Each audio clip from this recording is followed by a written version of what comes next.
Boa noite, irmãos. Convido a se colocarem de pé. Vamos dar início ao nosso culto da noite. Eu quero convidar você a fechar seus olhos. Vamos orar nesse instante. Senhor, nós queremos, Pai, nessa noite render, Pai, a Ti louvores, exaltar o Teu santo nome, porque, Pai, nós celebramos hoje a Sua ressurreição e sabemos, Pai, que o Senhor vive dentro de nós também. E nós queremos celebrar, Pai, Jesus Cristo, queremos celebrar a vitória sobre a morte e que possamos, Pai, nessa noite juntos glorificar o Teu santo nome, porque só o Senhor é digno. Em nome de Jesus que oramos. Amém.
Senhor e Salvador Jesus Cristo, Senhor da glória. Senhor da nossa vida. Nós vamos agora fazer a leitura da palavra dele, a palavra de Deus, que se encontra em 1 aos Coríntios, capítulo 5, do versículo 6. Acho do versículo 6 até o 8. 1 aos Coríntios 5, de 6 ao 8. Não é boa a vossa jactância. Não sabeis que um pouco de fermento leveda a massa toda? Lançai fora o velho fermento, para que sejais nova massa, como sois de fato, sem fermento. Pois também Cristo, nosso Cordeiro Pascal, foi imolado. Por isso celebremos a festa não com o velho fermento, nem com o fermento da maldade e da malícia, e sim com os asmos da sinceridade e da verdade. Então a nossa ênfase aqui, irmãos, é Cristo, nosso Cordeiro Pascal. Nossa vida de santidade e de comunhão com o nosso Deus. A Ele, mais uma vez, o louvor, a honra e a glória. Vamos continuar então celebrando nas nossas canções, mas celebrando de todo o nosso coração para a glória do nosso Pai Celestial. Continuo sem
dia após dia, e que possamos anunciar essa maravilhosa graça, essa mensagem salvadora do nosso Senhor Jesus Cristo. Vamos continuar louvando o nome dele.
E nós nos alegramos, Pai, na Tua presença. E cada dia mais, Pai, o Senhor possa estar aumentando a nossa fé, de forma que vivamos, Pai, com base naquilo que declaramos, e que possamos, Pai, não nos envergonhar do poder do Teu Evangelho, Pai. Que sejamos, Pai, fiéis até a morte, Pai, caso seja preciso, mas que possamos, Pai, não viver um Evangelho simplesmente, Pai, de entendimento, mas que possamos praticar, Pai, tudo aquilo quanto aprendemos do Senhor, Pai, e que possamos cultivar nosso relacionamento com o Senhor dia após dia. E clamamos nesse instante que o Senhor venha falar a nós por meio da Tua palavra, e por meio dela sejamos edificados no nome de Jesus. Amém.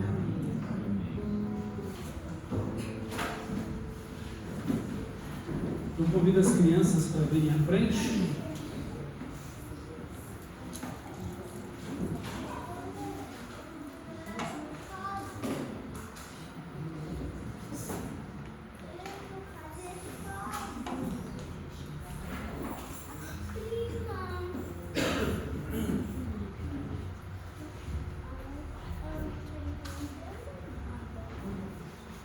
Então nós vamos orar e as crianças irão para o culto infantil. Oremos.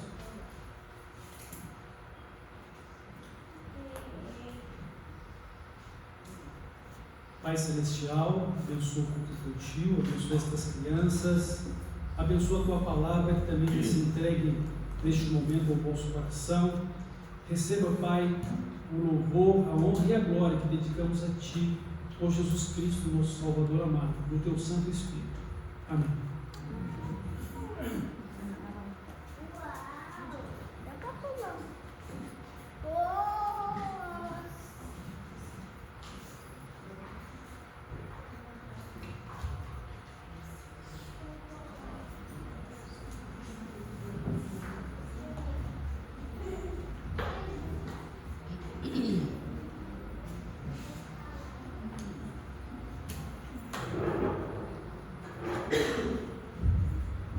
Irmãos, a palavra de Deus nos apresenta Jesus como o Cordeiro Pascal. Jesus é o Cordeiro da Páscoa. João Batista o apresentou como o Cordeiro de Deus. Eis o Cordeiro de Deus que tira o pecado do mundo. Hoje nós estamos celebrando a Páscoa e acabamos, por assim, ficarmos divididos entre a Páscoa lá do Velho Testamento, a Páscoa comemorada pelo mundo e a verdadeira Páscoa que devemos e havemos de celebrar. A Páscoa do Velho Testamento, ela foi instituída ainda lá no Egito. Deus estava finalizando os seus juízos sobre o Egito e dali retirando o seu povo para conduzi-lo à terra prometida. E era então a última praga que Deus iria lançar sobre o Egito.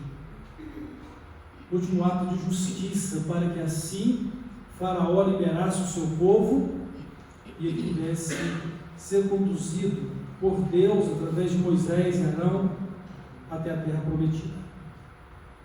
A última praga seria a morte dos primogênitos. E agora, a praga atingiria toda a terra do Egito e também a terra onde os israelitas moravam. Até então, as outras pragas que eram lançadas sobre o Egito não atingiam as famílias israelitas.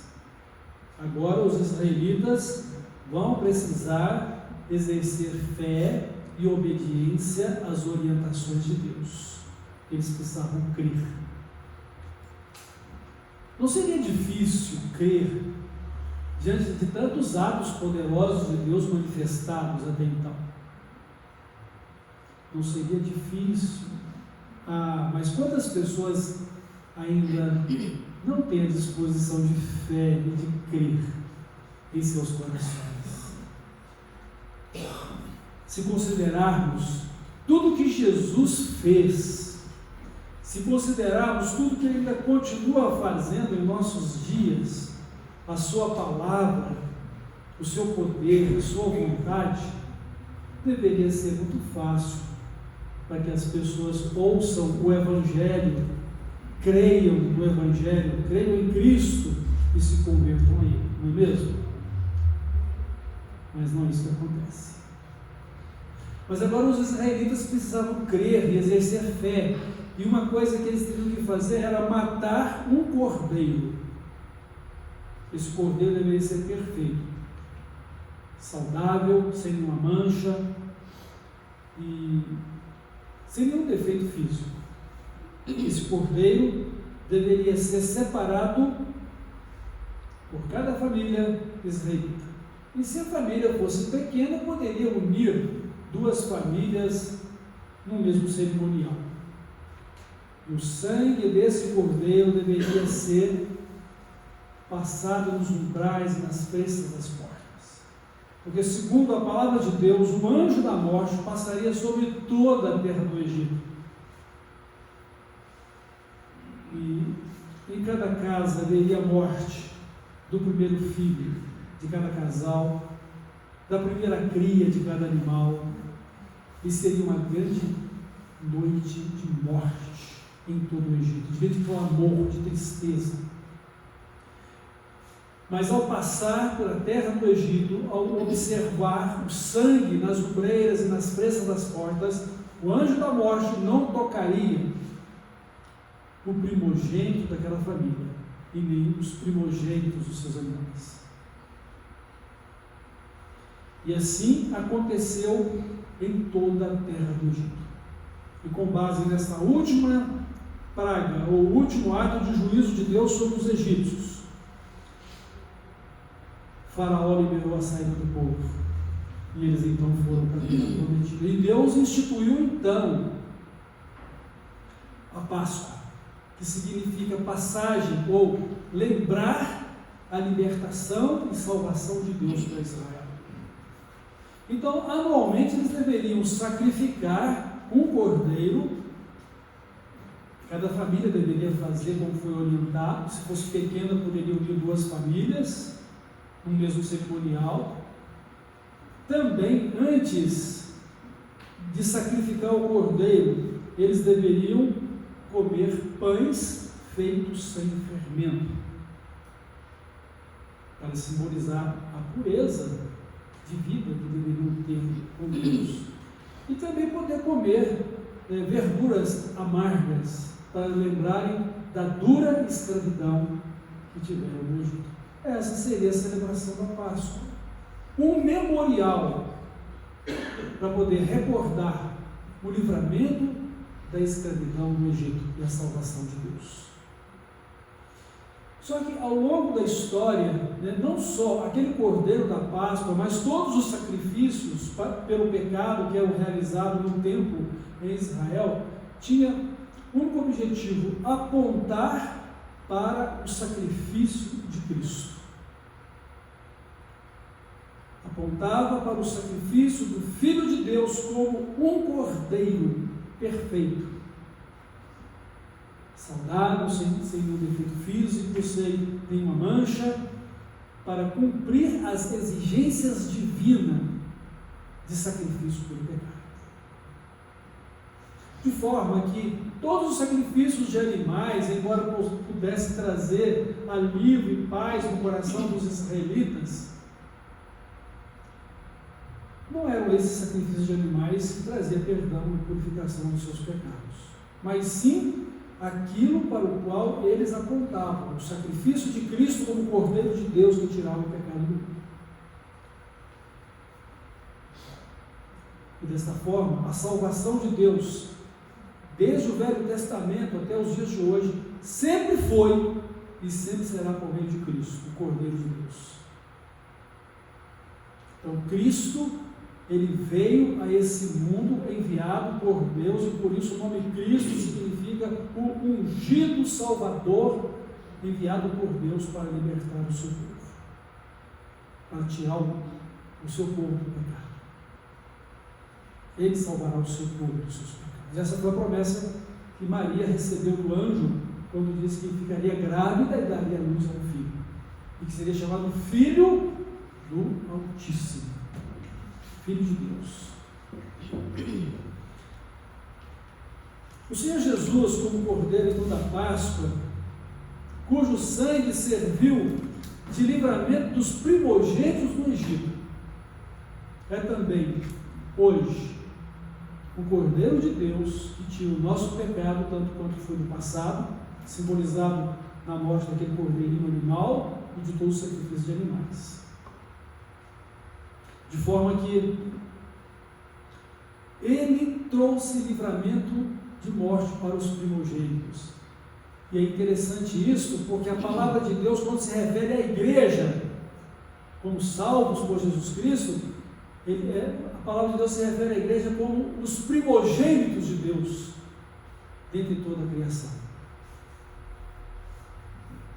O projeto de Deus é que ele amou o mundo e ele entregou ao mundo o seu Filho, para que todo aquele que cresce nele fosse salvo e não tivesse que enfrentar a condenação do inferno. Mas a grande verdade é que a grande maioria das pessoas não creem. A grande maioria das pessoas não se convertem a Cristo.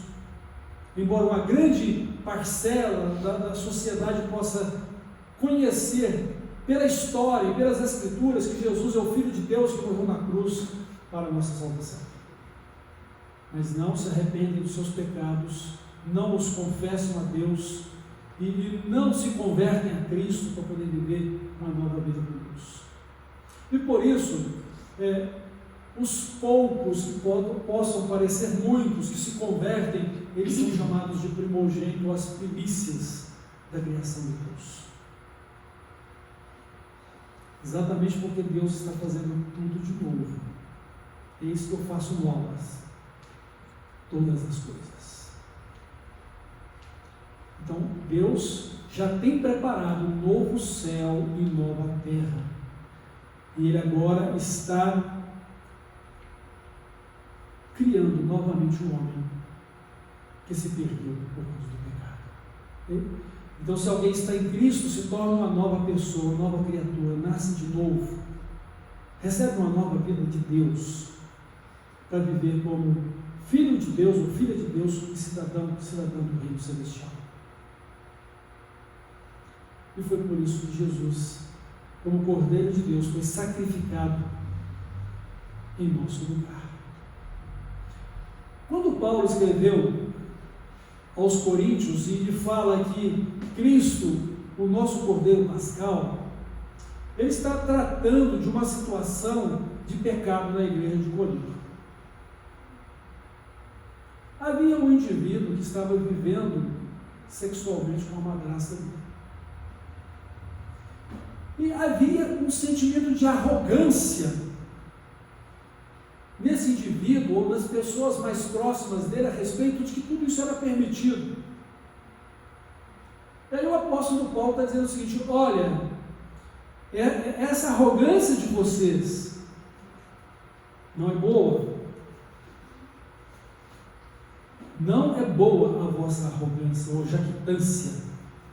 Não sabeis que um pouco de fermento leveda a massa toda? Aqui o pecado é comparado ao fermento. Um pouquinho só de fermento azeda a massa toda. Então o apóstolo Paulo diz: vocês estão tolerando esse tipo de pecado, vocês arrogantemente estão colocando como se isso fosse permitido diante de Deus. Olha, isso vai estragar toda a comunhão da igreja. Então vocês precisam lançar fora o velho fermento do pecado, o fermento da malícia, o fermento da maldade. Dispensa tudo isso e vocês possam celebrar com o novo fermento, né? Aliás, com a nova vida, né? A nova vida. Celebremos a festa não com o velho fermento, nem com o fermento da maldade, da malícia, e sim com os asmos da sinceridade. Na verdade, é o pão sem fermento, que denotava a pureza de vida com Deus. Porque Cristo, a nossa Páscoa, foi sacrificado por nós.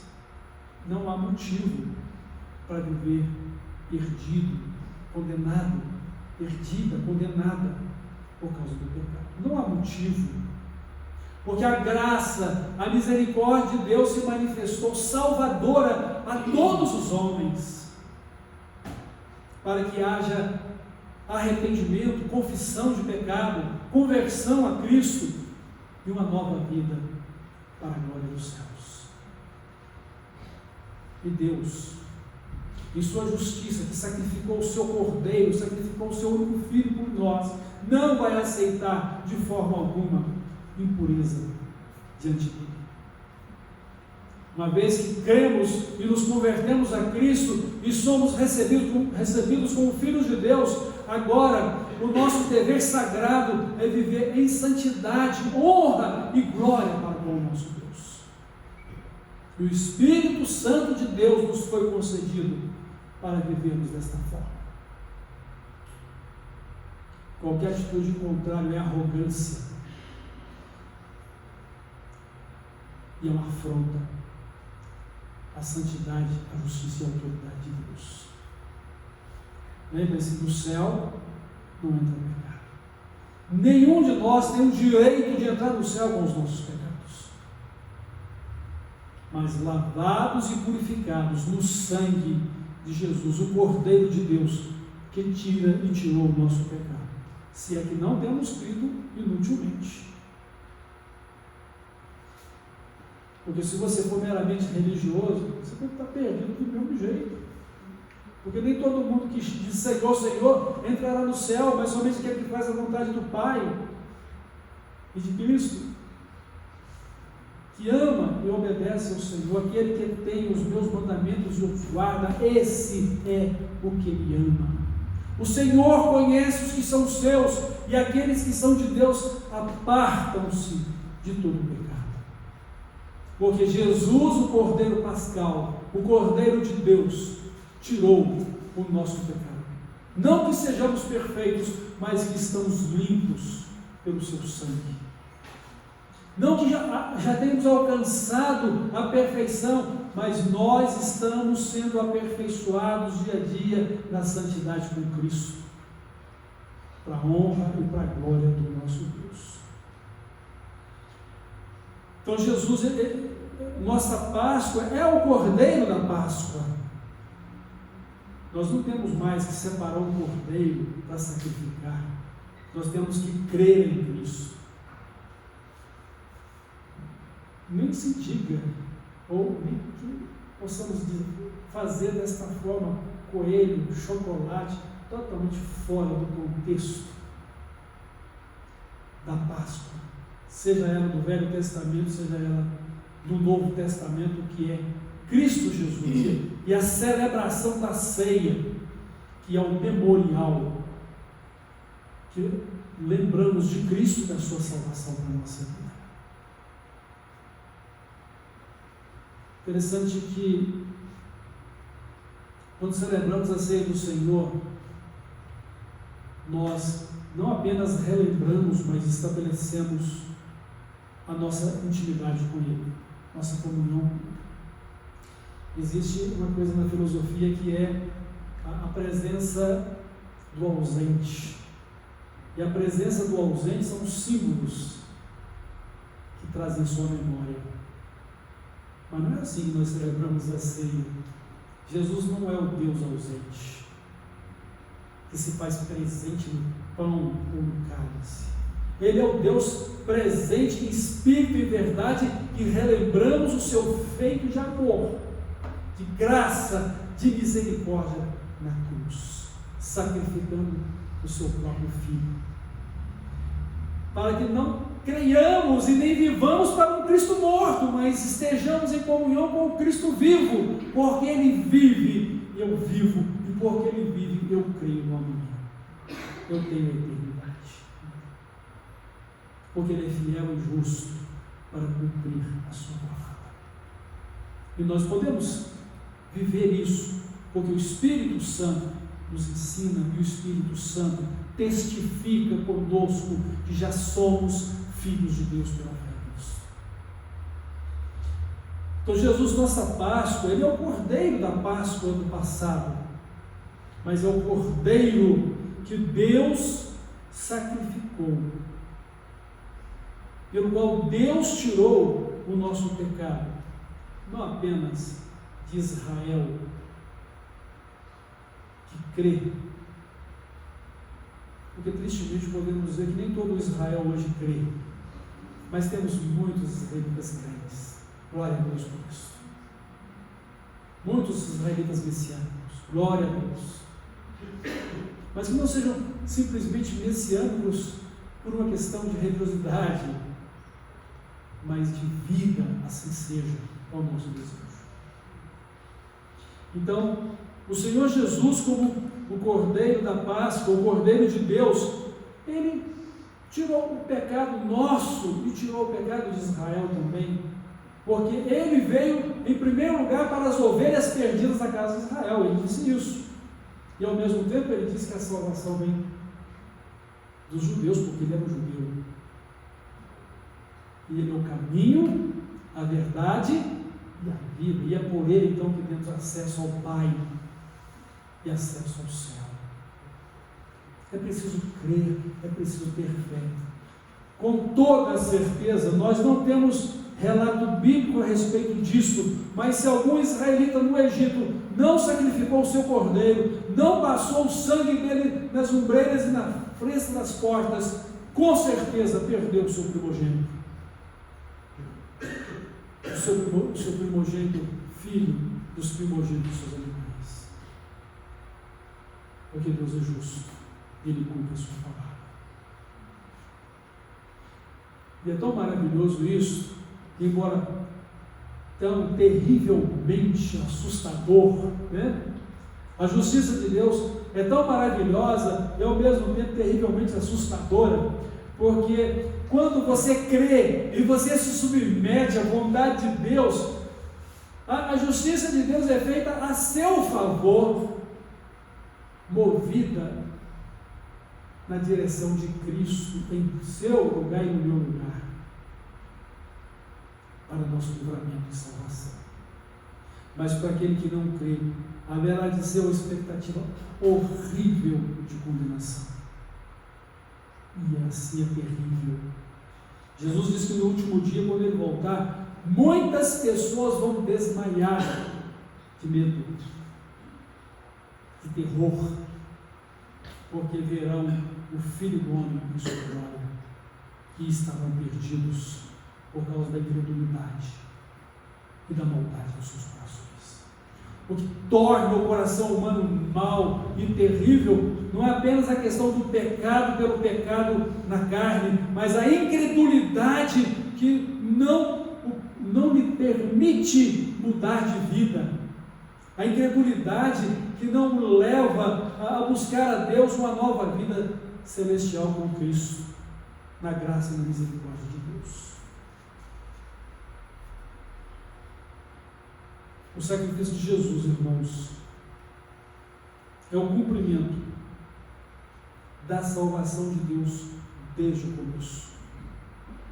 A palavra de Deus diz que Ele foi sacrificado antes da fundação do mundo, mas manifesto no momento oportuno, que a Bíblia chama de plenitude dos tempos. Nascido da Virgem, conforme foi profetizado, viveu, morreu e ressuscitou para a nossa salvação. E assim todo o que nele crê não é condenado, mas é salvo. E todo o que nele não crê já está condenado, porquanto não crê no nome do unigênito, o único Filho de Deus. Então, a graça de Deus, a misericórdia dele foi demonstrada indistintamente a todos, porque Deus amou o mundo de tal maneira que deu o seu Filho único, ou unigênito, para que todo que nele crê não pereça, mas tenha a vida eterna. Você já teve o seu encontro com Jesus? Você já reconheceu a pecaminosidade da sua vida e a desgraça que isso vai te levar, que é o inferno? Mas você já conhece agora a graça e a misericórdia de Deus em Cristo, que morre pelo seu pecado e traz para você perdão e salvação? O que resta a você a tomar uma decisão de entregar a sua vida a Cristo e de recebê-lo como seu Salvador e Senhor, de buscar uma nova vida com Deus? Você já teve esse encontro? Você já está vivendo essa vida de salvação com Cristo? Como mencionei há pouco, não somos perfeitos, mas somos lavados e purificados no sangue dele. Ainda não alcançamos o projeto completo de Deus, mas Ele está trabalhando na nossa vida esse projeto completo, que é nos tornar semelhantes a Cristo, o modelo celestial de todos em que devemos nos tornar. Então Jesus, Ele é o Cordeiro Pascal, Ele é a nossa Páscoa. Eu hoje, quando quero cumprimentar alguém nesse dia festivo de Páscoa, em vez de ele dizer simplesmente Feliz Páscoa, eu vou dizer Feliz Nova Vida em Cristo. feliz a salvação em Cristo para a sua vida, se de fato você teve um encontro com Ele, se você, de fato você creu e se converteu a Ele. Você faz parte dos poucos que estão andando pelo caminho estreito, entrou pela porta estreita, estão andando pelo caminho estreito, ou você faz parte da grande multidão que entra pela porta larga e espaçosa e anda pelo caminho largo e espaçoso? Quando alguém perguntou para Jesus: Senhor, são muitos os que se salvam, Jesus disse para ele: olha, são poucos os que se salvam. Esforçai-vos por entrar pela porta estreita, porque larga é a porta e espaçoso o caminho que conduz à perdição, e apertado e estreito o caminho que conduz à vida, e são poucos os que entram por ela, ou andam por ela. Onde está o amor de Deus? Está na cruz, está no sacrifício do seu Filho. Deus simplesmente tomou a decisão de condenar o mundo simplesmente por condená-lo, por ser um Deus tirano, de forma alguma. Deus sacrificou o seu Filho para nos salvar. A perdição e condenação de qualquer pessoa fica por conta e pela responsabilidade de cada um que não creu e que não se converteu a Cristo. Porque a mensagem de Deus é essa. O Evangelho diz assim: Deus amou o mundo de tal maneira que deu o seu Filho unigênito, para que todo que nele crê não pereça, mas tenha a vida eterna. Porque Deus enviou o seu Filho ao mundo não para que condenasse o mundo, mas para que o mundo fosse salvo por ele. Quem crê nele não é condenado, mas quem não crê já está condenado, porquanto não crê no nome do unigênito de Deus. E a condenação é esta: que os homens amaram mais as trevas do que a luz, porque as suas obras eram más.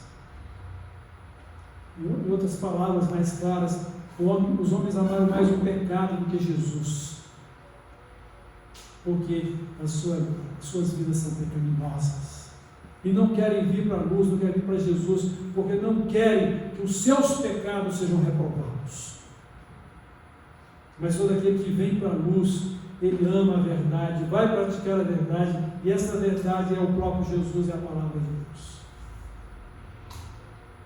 De quem é a responsabilidade da condenação eterna da alma de uma pessoa? É dela própria, porque não crê. E não crê por quê?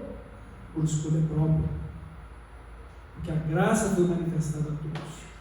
Quem deu crédito à nossa pregação? Essa foi a palavra do profeta há cerca de 600 anos antes de Jesus nascer. Quem deu crédito à nossa pregação? E a quem se manifestou o braço do Senhor? O braço do Senhor é o próprio Jesus, que está à direita de Deus Pai.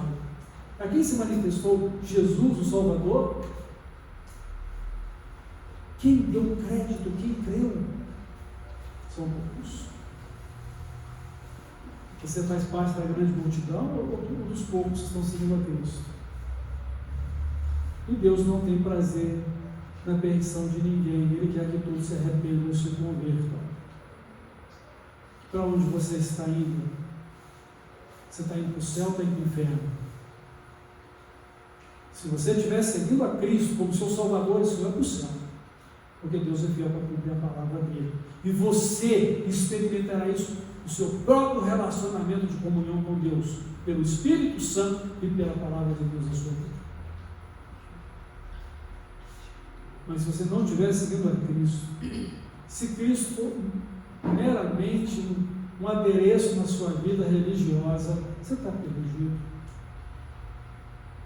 Não que eu queira, e nem quero falar isso com prazer, porque o que eu quero é que você se converta ao Senhor, arrependa-se dos seus pecados, confesse a Cristo como seu Salvador e Senhor, porque a Páscoa nos traz essa mensagem de livramento e de salvação de Deus para a humanidade. a distorção dela é o coelho e o chocolate, porque em vez de pensar no sangue do cordeiro e no cordeiro imaculado e perfeito, vai pensar no coelho e no doce chocolate, né? O engano e aprisionamento do pecado e da condenação. Quer comer chocolate, você tem o ano todo para comprar e comer, né? Então que Deus tenha misericórdia de nós, para que não neguemos a nossa fé. Deus tem misericórdia de quem ainda não abraçou essa fé, para conduzi-lo a Cristo, para que creia e para que seja salvo. Quando Jesus veio a este mundo, ele demonstrou claramente, em figuras de linguagem, que ele é o Cordeiro de Deus, o Cordeiro Pascal. O pão sem fermento é o próprio Jesus. Ele diz: eu sou o pão da vida, eu sou a água viva, eu sou o pão vivo que desceu do céu. Verdadeiramente a minha carne é comida, verdadeiramente o meu sangue é bebida, e quem não comer da minha carne, não beber do meu sangue, não pode ter comunhão comigo. Deus está falando de uma vida de fé, não de comer literalmente a carne e o sangue dele. Mesmo pelo que, na celebração da ceia, nem o pão nem o cálice se transformam em carne e sangue. É um ato memorial, lembrando do que ele fez por nós e declarando a nossa fé e proclamando que Cristo morreu por nós, Cristo ressuscitou para a nossa salvação, Ele está vivo, Ele vai voltar e vamos viver com Ele eternamente. A palavra de Deus nos assegura isso. Então Jesus é o pão vivo que desceu do céu. Quando os judeus questionaram a Jesus a respeito do maná, disseram: nossos pais comeram maná no deserto, Moisés nos deu o pão do céu. E Moisés não lhes deu o pão do céu. Aquele pão não era o pão vivo que desceu do céu, porque eu sou o pão vivo que desceu do céu. É o próprio Pai que lhes está dando a minha pessoa como pão vivo, para que vocês comam e vivam eternamente. Quem tem sede e fome de justiça serão fartos. Quem tem sede de Jesus será abençoado por Ele, crendo, convertendo-se a Ele, vivendo para Ele e para Deus nosso Pai. Então Jesus, como Cordeiro de Deus, que tira o pecado do mundo, Ele é um Cordeiro perfeito. Por que Jesus é o Cordeiro perfeito? Porque se Ele tivesse pecado, Ele não poderia ser o nosso Salvador. Ele não ressuscitaria dos mortos. Ele teria perdido a sua missão. Mas Ele venceu Satanás. Ele não deu ouvidos a Satanás. Ele é o Cordeiro perfeito de Deus, inocente e todo-poderoso para morrer em nosso lugar e assim nos trazer perdão e salvação. Quando nós vamos ver no Novo Testamento a pureza e a perfeição de Cristo. Notem que o Sinédrio, ao julgar a Jesus, trouxe testemunhas mentirosas que não podiam comprovar as acusações que faziam contra ele. A acusação pela qual ele recebeu sentença de morte, sabe qual foi? É quando o sumo sacerdote perguntou: você é o Filho de Deus? Assim, eu sou o Filho de Deus, e vocês vão ver o Filho do Homem em sua glória, descendo sobre as nuvens com seus santos anjos. Então Jesus, ele admitiu perante o Sinédrio a sua divindade, e por isso ele foi condenado à morte. Foi levado perante Pilatos. Qual foi o testemunho de Pilatos? Não vejo culpa nenhuma neste homem. E até que ele é soltado. Pilatos o remeteu a Herodes. Herodes também não viu problema nenhum nele. E ele então retorna para Pilatos. E Pilatos então é envolvido numa trama diabólica de condenação a Jesus. E às vezes a gente fica revoltado com a forma pela qual ele foi julgado, maltratado, mas na verdade, irmãos, Nós somos culpados de tudo isso. Foi o meu pecado, foi o seu pecado. Não foi simplesmente a culpa dos judeus ou a culpa do Império Romano. A culpa de nós todos, a humanidade pecadora. Porque Ele morreu pelos nossos pecados, para tirá-los de nós, para cumprir a justiça de Deus. E como vamos ficar livres do nosso pecado? Confessando a Deus. E a punição deles, aceita por Ele na morte do seu Filho. E Jesus, então, que morreu por nós, Ele derrotou não somente o pecado morrendo em nosso lugar, mas Ele derrotou a morte, desfazendo o poder dela pela ressurreição. E eu quero então estar concluindo aqui, né, lembrando o evento da ressurreição de Lázaro.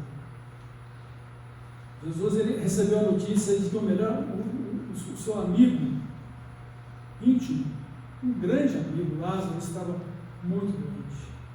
E Jesus então vai demorar um tempo para poder chegar lá na família em casa de Lázaro. E Jesus então, quando ele se dispõe a ir, ele está chegando no final do seu ministério, quando deveria dar a sua vida por nós. Ele então, quando chega lá, ele diz o seguinte: olha, onde o puseram? Mas antes, ele tem um encontro com Marta, com Maria, que choram e derramam as suas lamúrias perante o Senhor. Se o Senhor tivesse aqui, não teria morrido. Mas Jesus tinha dito aos seus discípulos: eu me alegro muito em não ter estado aqui, pelo que vocês agora vão poder presenciar. Jesus não tinha apenas poder para curar doenças, Jesus tinha poder para trazer de volta os mortos. E Jesus diz o que para Marta e para Maria? Eu sou a ressurreição da vida. Quem crê em mim é que morra viverá. Elas ainda não haviam entendido, mas diz: onde vocês o colocaram? Eles vão até o túmulo. Ele quer ver o túmulo? Talvez seja isso que passou pela mente delas.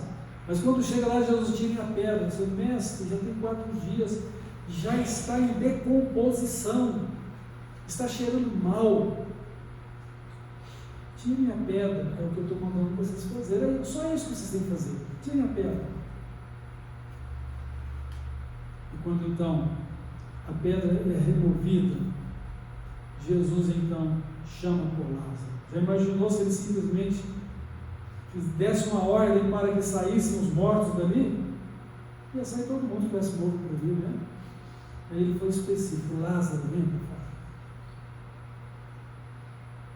Então aquele corpo já podre, cheirando mal, ele é refeito pelo chamado de Cristo. Irmãos, isso é maravilhoso.